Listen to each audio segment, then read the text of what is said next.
Politics, politics, politics. Everywhere you turn, everything you listen to, there is no escape from the friction and polarization it causes. Too many conversations gravitate to these general themes. What do you think? Who do you support? Who is going to win? What should we as Adventists do in these red versus blue times? Should we get on board with the party of our choice? Should we campaign for them? Should we isolate ourselves completely from all political involvement? Or is there somewhere in between that is the correct position? Bottom line, should we vote? It doesn't matter what I think, or you either. What matters is what God has told us through His inspired testimony. Originally, God set up His chosen people, the children of Israel, with a theocracy that God directed as He saw fit. Soon apostasy and rebellion cut off the Jewish people from God, and they tried to fend for themselves as best they could. It didn't work out well, what with Babylonian captivity and eventually Roman oppression. Jesus came during this latter time and gave clear directions to His disciples about how to relate to the government. This is found in Matthew 22, verse 21. Render therefore unto Caesar the things which are Caesar's, and unto God the things that are God's. Jesus made it clear that rebellion against the hated Romans had nothing to do with His mission. Paul wrote several times about the need to submit to the political leaders of his time. Christians had no power in those days, and it was best to not agitate and cause trouble for themselves or other Christians. There was never any voting in Bible times, and political involvement was not an option for most people in most places. Life consisted mostly of keeping your head down and not attracting unwelcome attention. Things have changed in modern society, of course. Now everyone has a voice and representation, at least in theory, if not in practice. Ellen White wrote to Americans in our constitutional republic and gave us clear directions of how we should behave as Christians representing Christ's heavenly kingdom. Let's take a look at some excerpts from Fundamentals of Christian Education. I'm going to be reading quite a bit from this because she has a lot to say about what our political involvement should be. Those who teach the Bible in our churches and in our schools are not at liberty to unite in making apparent their prejudices for or against political men or measures, because by so doing they stir up the minds of others, leading each to advocate his favorite theory. So this introduction is addressing leaders in positions of authority. But then she immediately pivots to apply this to those in the pews who are thus influenced by the leaders. There are among those professing to believe present truth some who will thus be stirred up to express their sentiments and political preferences, so that division will be brought into the church. The Lord would have His people bury political questions. On these themes, silence is eloquence. Christ calls upon His followers to come into unity on the pure gospel principles, which are plainly revealed in the Word of God. This cannot be any clearer. We must focus on the gospel and bury political questions. Bury them. Silence. But what about voting in silence, not telling anyone who we voted for? We cannot with safety vote for political parties, for we do not know whom we are voting for. We cannot with safety take part in any political schemes. We cannot vote for political parties. That means we cannot vote Democrat or Republican or Libertarian or whatever else is out there. This is because it is an unthinking act, a vote for anyone with a particular letter after their name, D or R, that matches our party alignment. This, we are told, we must not do. What choice else is left? I have heard many people try to wriggle out of this by saying they never vote for a party, but for individuals that they evaluate dispassionately. But then I ask them a very specific question. I ask people who are Republicans if they have ever voted for a principled Democrat, and invariably the answer is no. I ask people who are Democrats if they have ever voted for a principled Republican, and invariably the answer is no. I'm sorry, everyone, but this is officially party politics. Stop playing games with it. We cannot labor to please men who will use their influence to repress religious liberty and to set in operation oppressive measures to lead or compel their fellow men to keep Sunday as the Sabbath. The first day of the week is not a day to be reverenced. It is a spurious Sabbath, and the members of the Lord's family cannot participate with the men who exalt this day and violate the law of God by trampling upon his Sabbath. The people of God are not to vote to place such men in office, for when they do this, they are partakers with them of the sins which they commit while in office. Here's one of the main reasons why we cannot vote for people. If they undermine religious liberty, they cannot be supported by us for any reason. If we do, we are partakers with them of the sins which they commit while in office. Yikes! That is one of the scariest passages Ellen White ever wrote. There is no way I want to ever be responsible for that.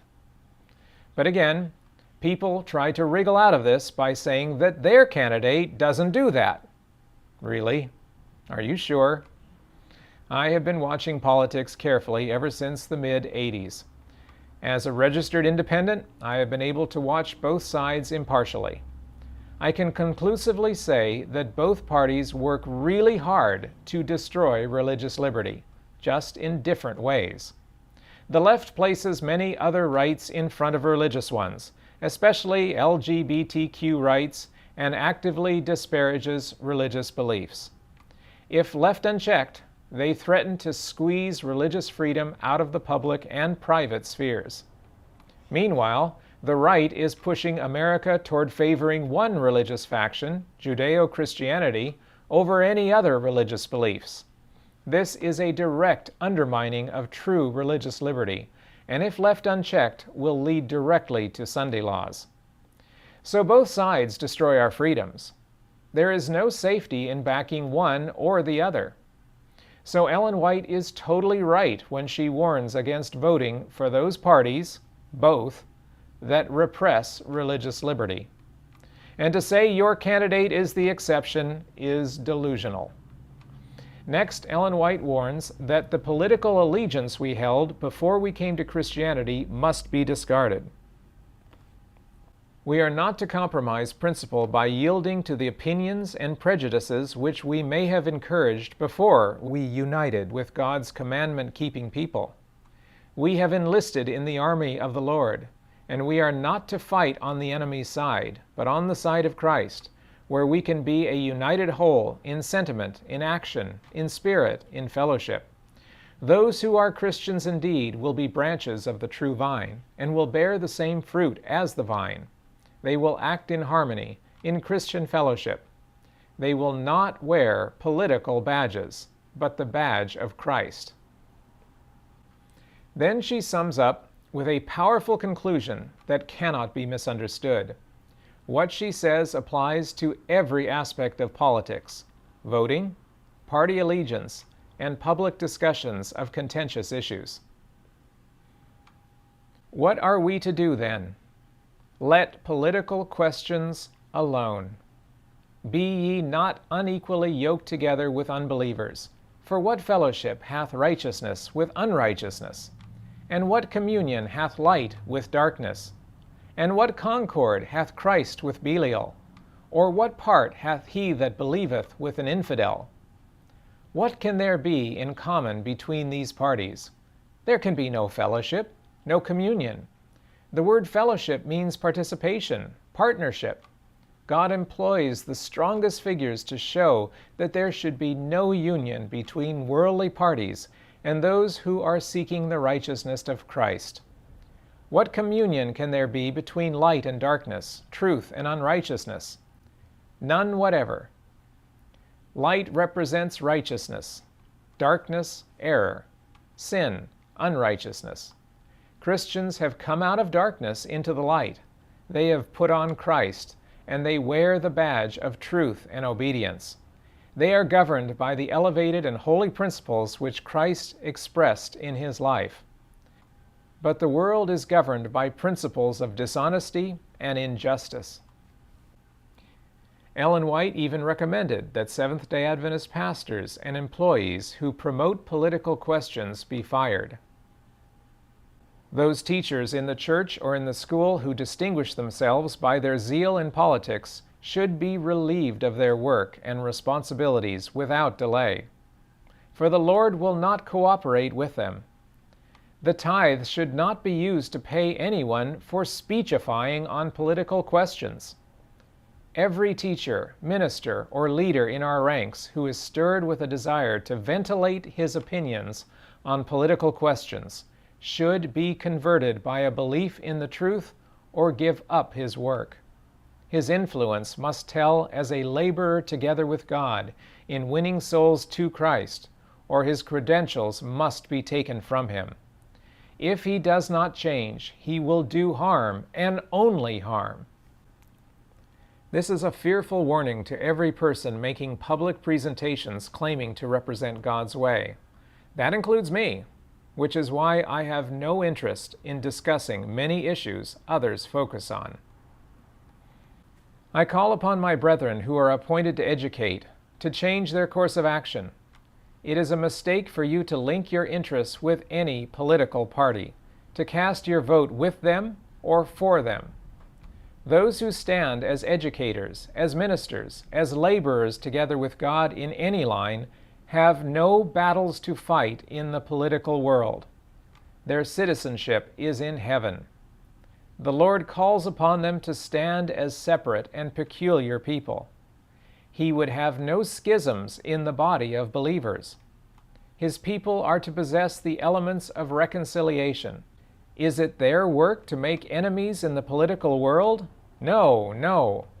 They are to stand as subjects of Christ's kingdom, bearing the banner on which is inscribed the commandments of God and the faith of Jesus. They are to carry the burden of a special work, a special message. We have a personal responsibility, and this is to be revealed before the heavenly universe, before angels, and before men. God does not call upon us to enlarge our influence by mingling with society, by linking up with men on political questions, but by standing as individual parts of His great whole, with Christ as our head. Christ is our Prince, and as His subjects we are to do the work appointed us by God. Think about the sermons that you have heard in the last couple of years, in the pulpit, on TV, or the internet. How many of them would have been preached if Adventists had obeyed what we just read? Are we making enemies in the political world? Are we trying to enlarge our influence by mingling with society and linking up with men on political questions? The questions at issue in the world are not to be the theme of our conversation. We are to call upon the world to behold an uplifted Savior, through whom we are made necessary to one another and to God. Vaccine mandates, voter fraud, social justice, immigration, and many more such issues consume society, and we should not be involved in any of these battles. Are these issues important? Absolutely. There are many people addressing them and trying to solve these issues. But God's followers are to carry the burden of a special work, a special message, which consists of bearing the banner on which is inscribed the commandments of God and the faith of Jesus. Why is so much attention given to human agencies, while there is so little reaching up of the mind to the eternal God? Why are those who claim to be children of the heavenly King so absorbed in the things of this world? Let the Lord be exalted. Let the word of the Lord be magnified. Let human beings be placed low, and let the Lord be exalted. Remember that earthly kingdoms, nations, monarchs, statesmen, counselors, great armies, and all worldly magnificence and glory are as the dust of the balance. It gets even more serious, as there are consequences to ignoring this warning against political involvement. The Lord speaks of those who claim to believe the truth for this time, yet see nothing inconsistent in their taking part in politics, mingling with the contending elements of these last days, as the circumcised who mingle with the uncircumcised, and he declares that he will destroy both classes together without distinction. They are doing a work that God has not set them to do. They dishonor God by their party spirit and contention, and he will condemn both alike. This is especially crucial in our witnessing to non-believers. There is a large vineyard to be cultivated, but while Christians are to work among unbelievers, they are not to appear like worldlings. They are not to spend their time talking politics or acting as politicians, for by so doing, they give the enemy opportunity to come in and cause variance and discord. But don't we have the duty to vote in every election? Are we Americans or not? There is always a difference in voting for issues and voting for people. Ballot measures are a clear example of the former. Presidents are examples of the latter. It might be wise to reflect on James White's thoughts regarding voting. When Abraham Lincoln first ran for president in 1860, James White wrote the following: "The political excitement of 1860 will probably run as high as it has for many years, and we would warn our brethren not to be drawn into it. We are not prepared to prove from the Bible that it would be wrong for a believer in the third message to go in a manner becoming his profession and cast his vote. We do not recommend this, neither do we oppose. If a brother chooses to vote, we cannot condemn him, and we want the same liberty if we do not. But we do believe that he who enters into the spirit of the coming contest loses the spirit of the present truth and endangers his own soul." Review and Herald, August 21, 1860. Some say we must vote for the lesser of two evils. But voting for the lesser of two evils is still voting for evil. There is always a third choice. A. Voting for the greater evil. B. Voting for the lesser evil. C. Not voting for either evil. Which evil would you like to be responsible for? Let's remember the history of the 1860 election. The country was bitterly divided over the issue of slavery. The current president, James Buchanan, was a weak, ineffective, pro-slavery president that allowed the country to disintegrate during his administration. Due to the polarization of the country, sound familiar? There were actually 4 candidates running for president, including Lincoln, Stephen Douglas, a pro-slavery candidate, and 2 others. Note that although Lincoln was opposed to slavery, Lincoln refused as a candidate to support abolition of slavery. So James White, the abolitionist, saw no reason to vote for a compromising candidate like Lincoln, despite the fact that the other choices were far worse. America was facing its greatest crisis since its formation. The United States were tearing themselves apart. It could have been said, and probably was, that this was the most important election in history. 2 of the candidates running were committed pro-slavers. Lincoln was not an abolitionist, but at least he was better than the other options. He was the lesser of 2 evils. But James White still said, no thanks. He'd rather not vote. This is a powerful testimony of principle over politics, even when it looks like everything is at stake.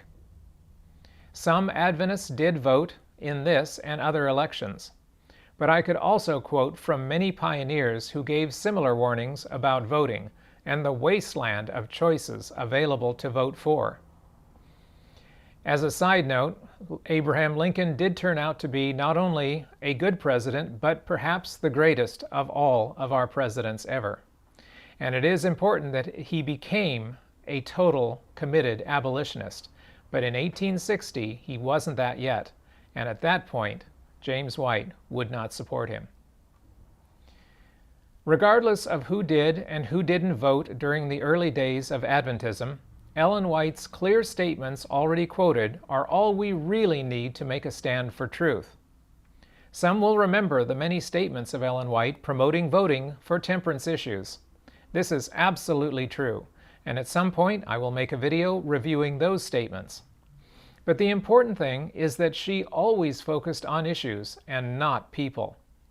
Issues and principles of the gospel require our attention, which is why I always vote for all ballot initiatives. Always support truth, avoid supporting compromising humans, and stay away from political battles. Do this, and we can stay true to inspiration.